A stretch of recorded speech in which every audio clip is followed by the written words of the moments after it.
ಎಷ್ಟಾಗೈತೆ ಅಂದ್ರೆ ಸರ್ $1 ಈಗ ಏಟಾಗಿ ಸರ್ 93 ರೂಪಾಯಿಗೆ ಸರ್ ಮಾನ್ಯ. ಅದಕ್ಕೆ ಸರ್ ಮೋದಿ ಸಾಹೇಬರು ಇವೆಲ್ಲ ಮಾಡಕ್ಕೆ ಹೇಳ್ಯಾರ ಸರ್. ಸರ್ ಈಗ ಡಾಲರ್ ಇದ್ರೆ ಭಾರತದ ಕರೆನ್ಸಿ ಹೆಂಗೆ ಕುಸಿದೈತೆ ಅಂತ ನೋಡ್ಕೊಳ್ಳೋಣ ಸರ್. ಅಂದರೆ ಈಗ $1 ಅಂದ್ರೆ 93 ರೂಪಾಯಿಗೆ ಸರ್. ಇದು ಹೆಂಗಾಗೈತೆ, ಇದು ಹೆಂಗೆ ಅಕ್ಕೈತಿ, ಹೆಂಗೆ ಕುಸಿತೈತಿ ಬರ್ತದೆ ಸರ್. ಇದು ಹೇಳಕ್ಕೆ ಬರಲ್ಲ ಸರ್. 100 ರೂಪಾಯಿ ಆತಂದ್ರೆ ಆತ ಸರ್. ಇದು ಹೆಂಗೆ ಆಕೈತೆ ಅಂತ ನೋಡೋಣ ಸರ್. ಸರ್ ಫಸ್ಟಿಗೆ ಸರ್ ಕ್ರೂಡ್ ಆಯಿಲ್ ಸರ್ ನಾವು 90% ಕ್ರೂಡ್ ಆಯಿಲ್ ಸರ್ ಬೇರೆ ದೇಶದಿಂದ ಇಂಪೋರ್ಟ್ ಮಾಡ್ಕೋತೀವಿ ಸರ್.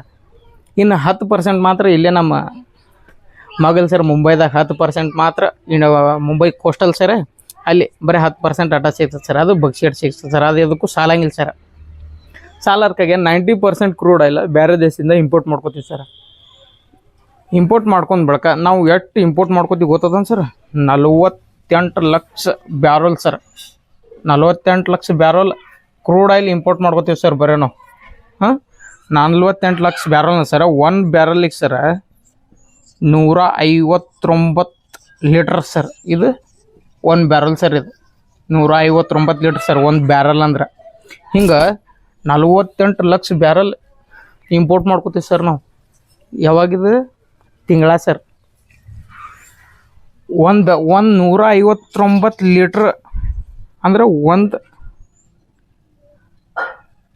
ಒಂದು ಬ್ಯಾರಲ್ ಸರ 159 ಲೀಟ್ರ್ ಅಂದ್ರೆ ಸರ 1 ಬ್ಯಾರಲಿಗೆ ಎಷ್ಟು ಕೊಡ್ತೀವಿ ಸರ್? $60 ಕೊಡ್ತೀವಿ ಸರ್ ನಾವು.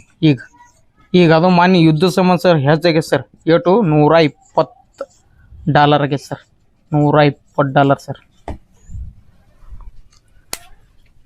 ಸರ್ ಇದರಿಂದ ಸರ್ ನಮಗೆ ಡೈಲಿ ಸರ್ ಎಷ್ಟು ಲಾಸ್ ಆಗತ್ತೈತೆ ಅಂದ್ರೆ ಸರ್ 1000 ಕೋಟಿ ಸರ್. ಡೈಲಿ 1000 ಕೋಟಿ ಲಾಸ್ ಆಗತ್ತೆ ಸರ್. ಅಂದ್ರೆ ತಿಂಗಳಿಗೆ ಸರ್ 30,000 ಕೋಟಿ ಸರ್. ತಿಂಗಳಿಗೆ 30,000 ಕೋಟಿ ಬರೀ ಲಾಸ್ ಆಗತ್ತೆ ಸರ್.